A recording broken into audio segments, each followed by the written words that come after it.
Ricardo de Tito, buen día, ¿cómo te va? Buen día, José Luis, ¿cómo están ustedes? Bien, bien, bien. Ayer viendo algunas de las cosas que ocurrían durante el Día de la Bandera, me acordaba de vos cuando en una charla anterior decías que se está intentando reconstruir la historia según conveniencias de cada uno Ajá, y aplicando categorías del presente a cosas del pasado. sí, sí. Así que, bueno, quería escucharte en tu reflexión que tiene que ver con un artículo que has publicado en Clarín sobre el tema justamente de Manuel Belgrano, un pristino, me atrevo a decir, héroe de la patria, ¿no? Sí, debo aclarar algo. Estoy un poco desactualizado porque sé que el presidente se refirió ayer a Belgrano, pero todavía no leí las noticias. Ayer estuve un poco desconectado. Así que, digamos, específicamente lo que no puedo hacer referencia, digamos, a los dichos de ayer de Milei, ¿sí? Esto quiero Ujú. aclararlo porque sé que habló del tema, me llegaron los comentarios. De todos modos, justamente los comentarios de la gente que me decía que más aún adquiría validez algunos de los planteos que yo había hecho en Clarín ayer. Desde mi punto de vista, tal cual decías vos, eh, coger el legado y honrar la figura de Belgrano es importante porque es bueno tener modelos, digamos. Ujú. Eh, yo considero que no es que me guste la mirada de la historia ejemplar, ¿no es cierto? O sea, creo que necesitamos tener una mirada más compleja, que atienda más al conjunto de los elementos de un proceso, pero de todos modos, cuando alguna figura sobresaliente merece un reconocimiento, es bueno que los historiadores lo pongamos en el lugar que merece, ¿no? Entonces, tenemos de verdad una heterogénea estructura muy informe, no somos como Estados Unidos que tiene una Mm. lista hasta por estado de padres de la patria, ¿no? Nosotros acá y además vamos viendo, como vos decías, que los intereses políticos van ubicando a unos o a otros en el tablero y haciendo desaparecer, ¿no? A otros que merecen también consideración. Así que es medio antojadizo el uso que yo sé de la historia por parte de la política en el país. En el caso de Belgrano es notable para mí, y que creo que es el aspecto más importante de toda personalidad así de Ujú. talentos especiales a los que uno deba reconocer, es la ética. Para mí, lo que trasciende los tiempos es la ética, digamos. Los hechos Ujú. pueden interpretarse de distinto modo. Evidentemente, Belgrano tuvo aciertos políticos importantísimos y militares en la era revolucionaria, pero también cometió errores y errores importantes. Ujú. Pero de lo que no cabe duda, lo que no puede caber duda es que obró siempre según su conciencia. Yo cito incluso una frase de él donde dice: con lo único que debo vivir es con mi propia conciencia. Y dice, esa no me va a abandonar jamás. Y efectivamente, en casi todos los episodios importantes de su vida podemos ver la Ujú. probidad, o sea, el hombre que actúa de acuerdo a la necesidad del Ujú. momento y de acuerdo a sus convicciones, más allá de que acierte o no acierte. Esto es otra evaluación. Lo importante es actuar de acuerdo a las convicciones. Sí. Bueno, para mí es un ejemplo en muchos sentidos y en rigor como con respecto de cualquier persona. Obviamente la vida está hecha de aciertos y errores y a veces de tantos errores que algunos aprenden y terminan por tener un acierto, ¿no?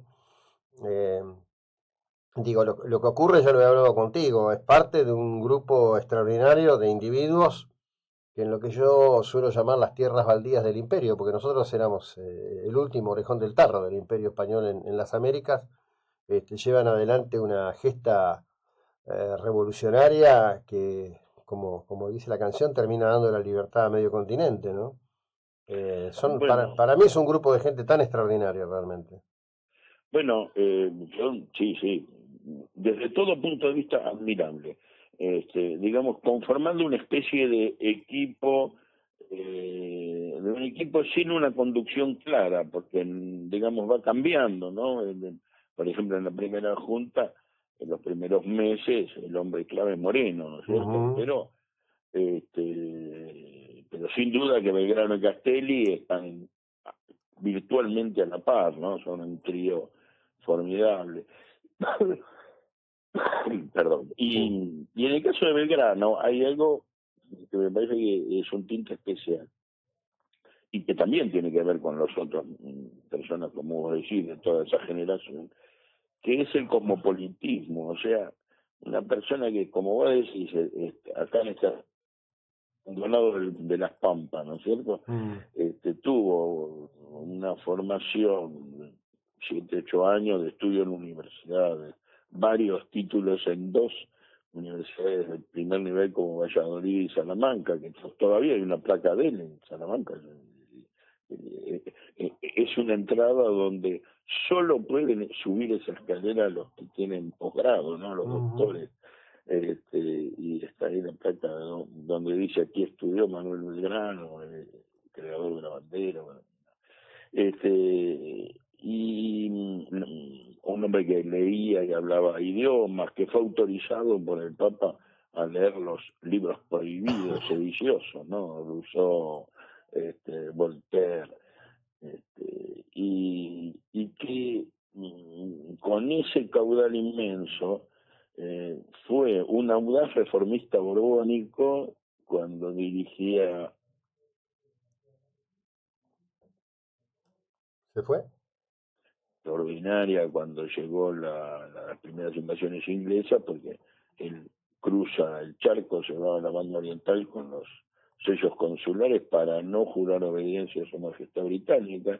Prácticamente todas las corporaciones lo hicieron, ¿no? Ujú. El cabildo, la audiencia local, bueno, entonces, y desde el consulado impulsó el desarrollo de la ciencia, la educación. En el edificio contiguo instaló la escuela de náutica, que en aquella época era estudiar matemáticas, dejar de estudiar religión Mm. como base de la jurisprudencia para pasar a estudiar matemática, cosmografía, esencial para el comercio de la época, el dominio de la náutica, ¿no? O sea, justamente porque España lo prohíbe al instituto, bueno, porque eso le daba a un país o a una región que tuviera sus propios navegantes, le daba una autonomía de Ujú. vuelo, digamos así, fundamental para el comercio.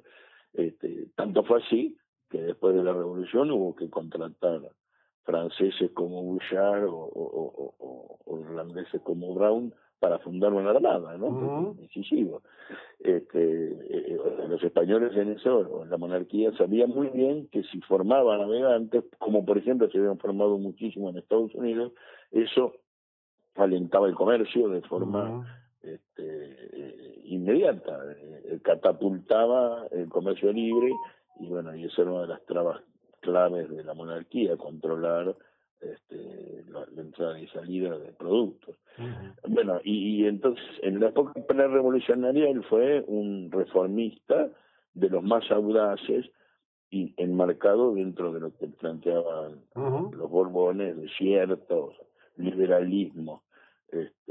Y después de la revolución fue el revolucionario más decidido, porque siendo un gran economista, el más importante que había en el Plata, siendo un hombre de leyes, se calzó las charreteras y se fue a hacer la guerra al Paraguay y al Alto Perú, ¿no? Ujú. La verdad es que es este, maravilloso, ¿no? O Ujú. sea, el ejemplo, bueno, y todo lo que ya sabemos, de Sí, que sí. siendo de una familia económicamente muy solvente, terminó en la miseria completa, ¿no? Terminó Así es. pagándole los servicios al médico con un reloj. Sí. Este, Decime, ¿qué eran los libros prohibidos? ¿Cómo llega a él, si es que el capítulo está a tu disposición, digo, está en tu, a tener esa autorización? Repetime, por favor. Que no... ¿Qué era eso de los libros prohibidos a los que accede Sí. por determinación del Papa? Bueno, porque se había convertido en un alumno destacado, Uh-huh. era el mejor de los alumnos, al punto que lo eligieron presidente de uno de los institutos de estudio, teniendo 22 años, ¿no? Y entonces la realeza española lo veía como un cuadro para ellos, ¿no? Uh-huh. Tanto así que lo nombran como jefe del consulado de Buenos Aires a perpetuidad, o sea, y eso no era un cargo menor, era un cargo que controlaba prácticamente toda la economía de La Plata. Sí.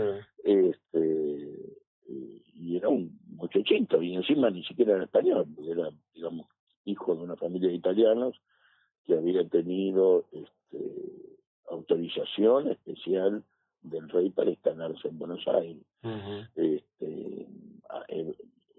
Esta autorización se hacía muy especial. En Chuquisaca también hubo algunos de los procedimientos.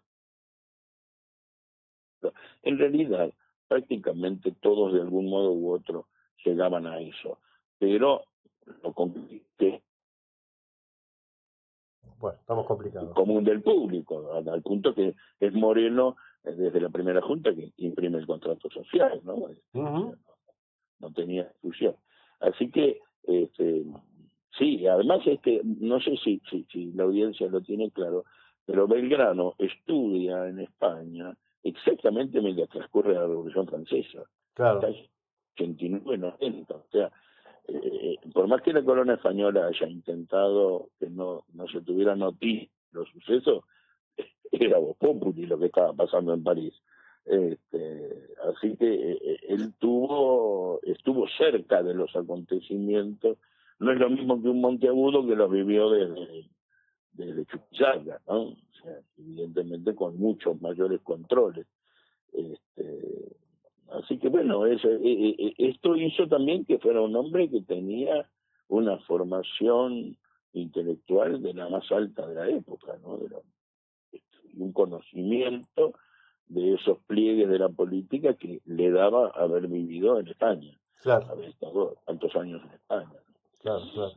Bueno, genial, como siempre. Gracias, que tengas un muy buen día. Muy amable por tu tiempo y la ilustración de estos temas que la audiencia siempre aprecia de muy buen modo. Muy amable. Bueno, y nada más para cerrar, pido disculpas por no haber podido ser, pero digamos que no nos cambien tan seguido las figuritas, ¿no es cierto? O sea, que tratemos de recoger a aquellos hombres que han dejado un legado, San Martín, Belgrano, Sarmiento, bueno, son gente que está que tiene que estar afuera de la discusión chiquita, que a veces los partidos meten la cola ahí y hacen hacen un ruido innecesario y generan una confusión que cuesta mucho después desentrañar. Muchísimas gracias, buena jornada. Exactamente, un abrazo grande. Bueno, Ricardo de Tito, es la hora 8:31, ya continuamos, tenemos muchos mensajes para compartir.